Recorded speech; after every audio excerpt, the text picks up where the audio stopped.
Right now, you've got nearly 300,000 current and former service members waiting for some kind of accountability, they say, against the company 3M, a company that may sound familiar because you've probably seen boxes of their earplugs at the store, wherever you shop. They're facing these claims that a version of their product issued by the U.S. military to troops for more than 15 years was, quote, dangerously defective. Its latest battle in court just a few days ago, where a jury in Florida ruled in favor of one vet over all this, costing 3M $2.2 million. Courtney Kube spoke with another vet suing 3M who says he feels betrayed. He feels betrayed by the mistakes that were made. Joseph Sigmund was in high school on September 11th. I watched a plane fly into the tower, and I realized all the people that were dying. He joined the Army in 2006 and deployed to Iraq, where he faced grueling combat. A few years later, he deployed again, this time to Afghanistan as an artilleryman. On a typical day, what kind of sounds would you be exposed to while you were serving in the military?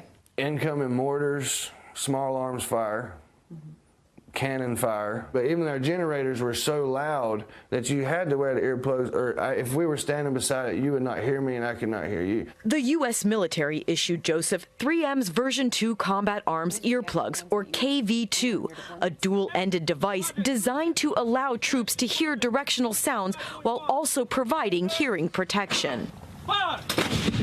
Originally developed by Aero Technologies, U.S. troops used these earplugs from 1999 until 2015. 3M bought Aero in 2008. Now, veterans like Joseph have come forward alleging the earplug design was dangerously defective, allowing potentially damaging sounds to penetrate. You would have those on, and there was some loud noise. What was it like? I guess you would say you could compare it to sometimes even a pinprick on your eardrum, or maybe something more blunt, a pencil lead, you could just feel it. After 2 combat deployments, Joseph says he came back to the U.S. changed. It didn't feel exactly right. Joseph was diagnosed with tinnitus, a persistent ringing in his ears, even though he maintains that he always wore his earplugs. I was religious with this. I mean, I was religious with every piece of my equipment because I wanted to come home.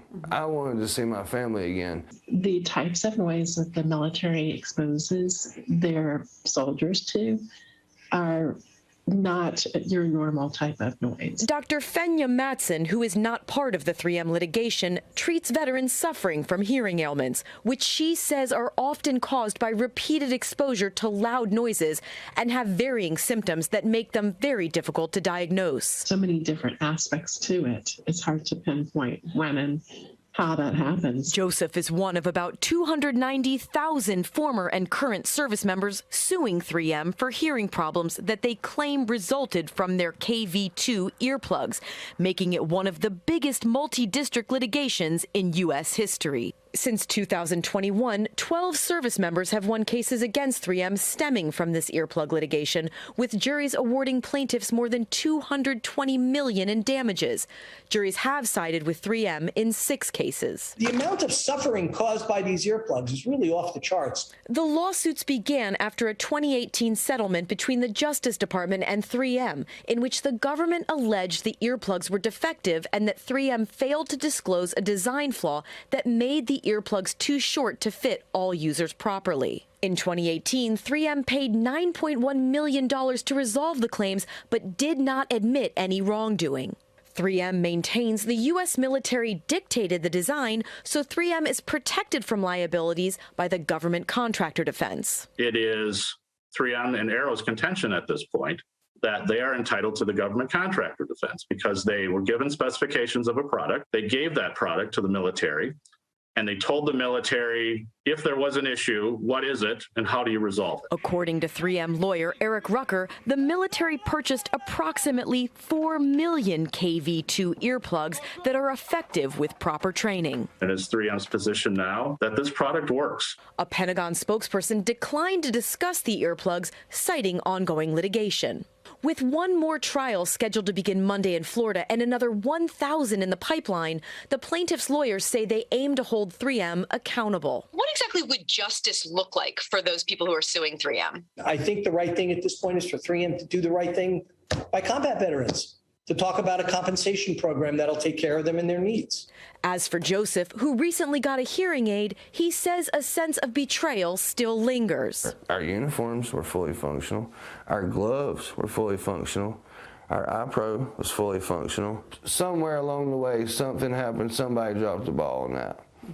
Courtney Kube is joining us now for more on her in-depth reporting here. Courtney, I'm so glad you're with us. When you look at the scale of this, right, the scope of this, it is big. And yet since last year, there's only been a dozen cases that service members have won. When you have so many people all kind of saying the same thing against the company, and you've laid out 3M's defense here, right? What is the timeline for some kind of a resolution? So that's exactly why some of the plaintiff attorneys are asking for 3M to set up some sort of a compensation program that we've seen in other cases where there are thousands or tens of thousands, in this case, literally hundreds of thousands of plaintiffs who are claiming that they may have been harmed by this product. And so they're calling on the company to set up some sort of a program where everyone could come together, their cases could be individually tried and looked at, and then potentially they could get some sort of compensation or payout much faster than what we're already seeing. But it's important to point out, yes, there have been a dozen cases in this time frame, but we're already talking about tens of millions of dollars that have been paid out. In the meantime, there are still a lot of veterans and active duty service members who claim that they're suffering because of this product. Thanks for watching our YouTube channel. Follow today's top stories and breaking news by downloading the NBC News app.